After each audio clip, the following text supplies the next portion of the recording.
greetings to each and every one of you. We don't serve colored people here. Did you say you wanted to buy Pear's soap? It's very expensive, you know. You may be black on the outside, but you're really, really white on the inside. You know, if you kept quiet and didn't say a word, you could pass for an Indian, a South Indian. Nigger. Do any of these words sound familiar to you? Have any of you had any of these words directed at you? Do you remember how you felt? Angry, perhaps? Well, I've had every single one of these directed at me during the course of my life. I've been told who I am, where I could be, what I could do, and most amusingly of all, as if almost magically I could be transformed from who I am to somebody who is more acceptable to the speaker. Do you think that's right? Well, I was born in the Bechuanaland Protectorate, which is present-day Republic of Botswana. And when I was a few months old, the family moved to England. We returned home when I was about 5 years of age. And when I came home, I was treated like an outsider by the other children because I did not sound like they did. For my university education, I went to South Africa at the height of apartheid.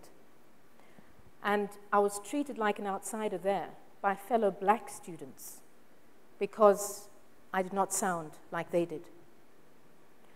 For my postgraduate studies, I went to England and I went to India. And in England, I was treated like an outsider because according to an Englishman, even though I was an African, I sounded as though I was on Radio 3. And in India, I was treated like an outsider because I was an African vegetarian. In fact, somebody once said to me, "Tell me, is it true that the fingers are the tastiest part of the human body?" To which I responded, "I wouldn't know, I'm a vegetarian." So upon my return home to begin my professional life, I was treated as an outsider by some because my father had a long, long time ago been a senior civil servant. And so you see, for most of my life, I've experienced being treated like an outsider. These experiences really got me thinking about who I am. These experiences got me thinking about self-awareness. They got me thinking about awareness of others and the link between those two spaces of awareness. And so today, I'd like to share with you my 3 keys to self-leadership. You may ask, why self-leadership? Well, because in my over 23 years of working with the poor, yes, the poor, that group of people who often struggle to catch the proverbial last train leaving the station, we all know about, the poor, that group of people who are often blamed for holding back progress because they need assistance. In my over 23 years of working with the poor, I've come to ask the question, why? Why do we make such unconscious choices? Why do we live with such unconscious complacency? And why, thirdly, do we accept unconscious conformity, which appears to have now become a new normality? I had a chat with a lawyer recently who works for the government. And one of her jobs was to ensure that anybody who takes the life of another intentionally and unlawfully is intentionally and lawfully put to death. And you know in Botswana, this is done by hanging. She also told me she had no choice but to do her job. I, of course, challenged her personal choice-making. I pointed out to her that she had chosen to study law, she'd chosen to work for the government, and she'd chosen to uphold a law which states that whoever intentionally and unlawfully takes the life of another will intentionally and lawfully be put to death, unless, of course, there are extenuating circumstances to explain the crime. She could not now try and hide behind her choices, consciously or unconsciously. She then told me that she'd recently been experiencing discomfort. Discomfort so great that she'd requested an interdepartmental transfer. So why the discomfort? Because she'd come to realize the consequence of her choices on the lives of others. Of course, I congratulated her heartily because I thought, great. Why did I congratulate her heartily? Because I love discomfort. Discomfort can force thinking, as opposed to comfort, which easily leads to complacency.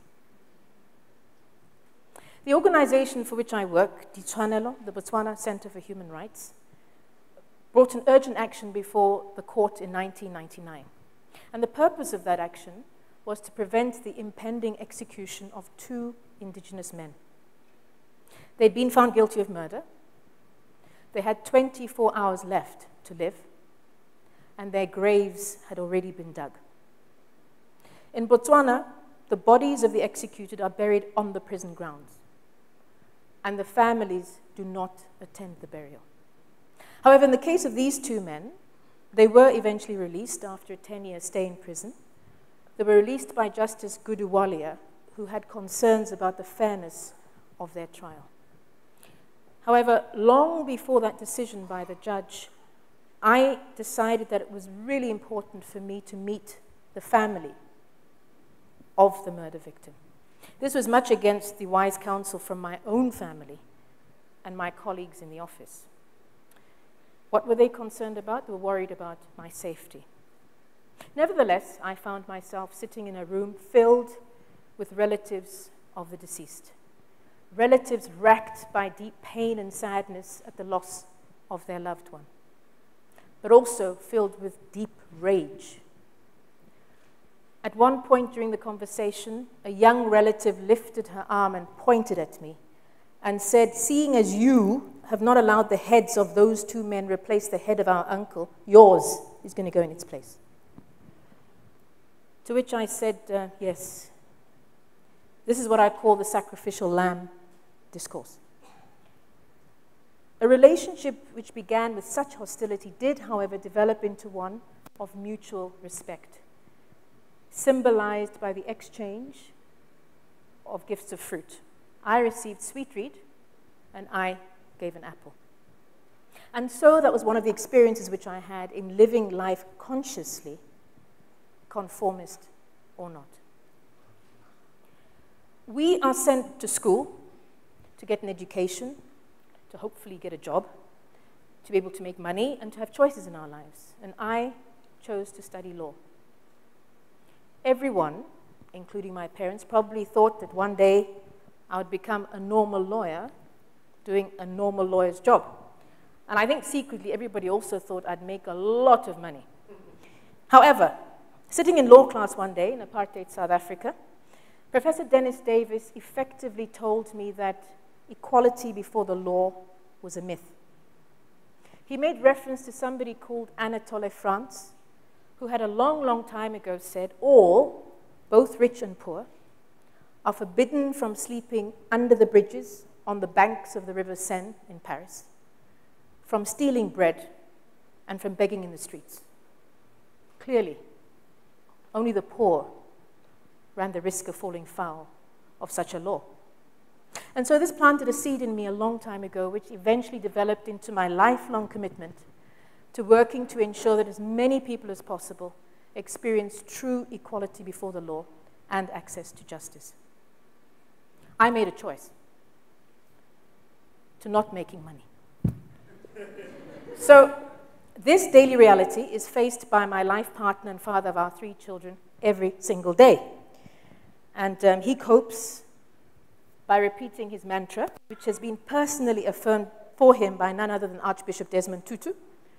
And it goes something like, I can cope with this. I know you are living your calling. I can cope with it. You're living your calling. And so another experience of making choices, living life consciously, conformist or not. But so how does one begin on this journey? The first thing is to get to know that person who knows you better than anybody else, yourself. So the first key to self-leadership is know yourself. When I was a student in apartheid South Africa, I joined a radical feminist group called Rape Crisis. And one of the core areas of our work was to provide support to survivors of violence. And in those days, we talked about violence against women, and now we talk about gender-based violence. Now, for a lot of these women, they were in relationships so abusive that they were abused by husbands and partners and beaten up so badly that they often needed urgent medical attention. Working with them got me thinking about relationships, about intimate relationships, about marriage, and also about wedding rings. Now, those of you who are married probably have your wedding ring on the fourth finger of your left hand. I have mine on the fourth finger of my right hand. And you may ask why. Because I chose to have it there. You may ask why. Because I'm right-handed. I also chose not to trade in my name. So having got to know myself, I realized I needed to name myself. The second of my 3 keys to self-leadership.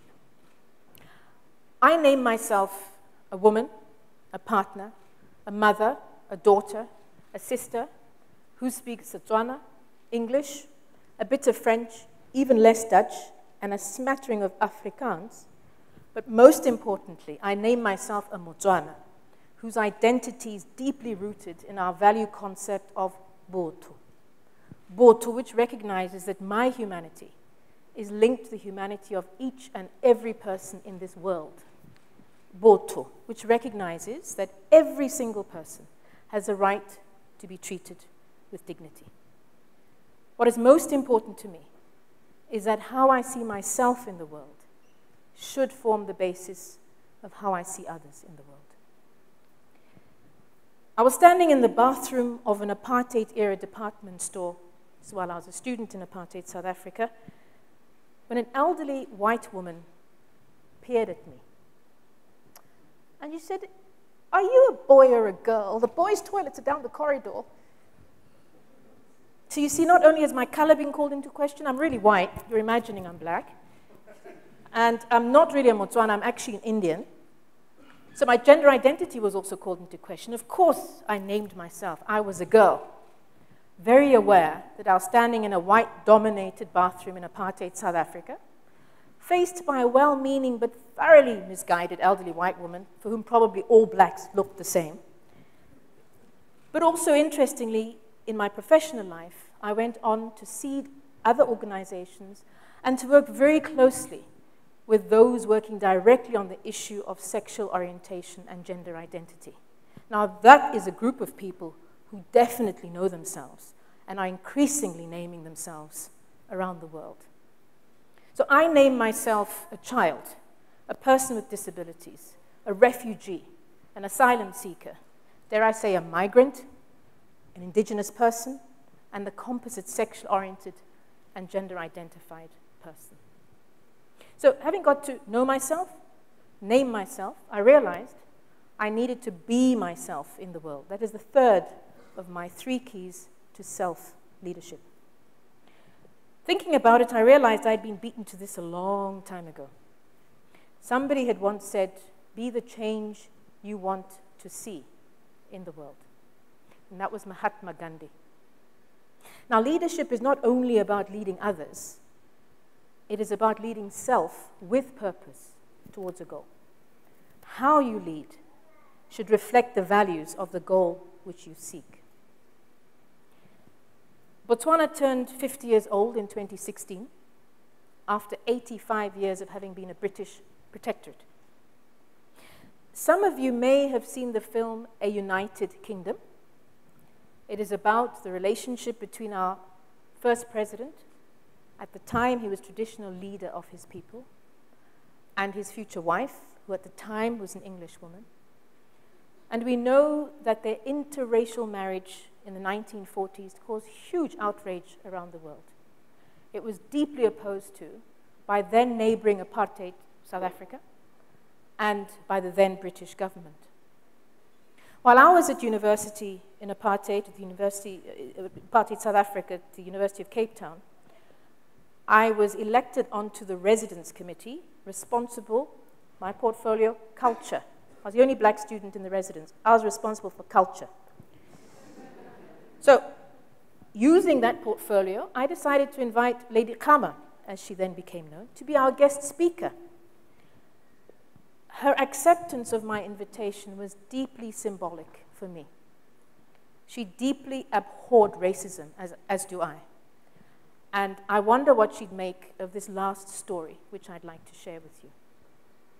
Some months ago, I was on the train in Vienna, Austria, and I made way for a young man walking in my direction.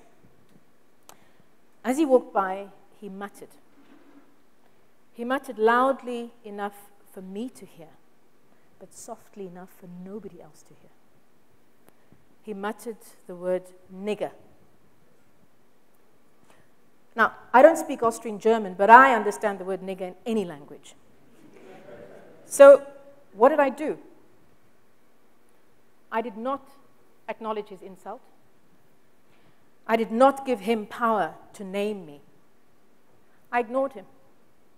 Now, he probably went away thinking, why did I come across the most ignorant nigger on the train who hadn't even realized she'd been insulted? So you may ask yourself, why did I react that way? Because I knew myself. I had named myself, and I had taken my place on that train. What would you have done? Thank you.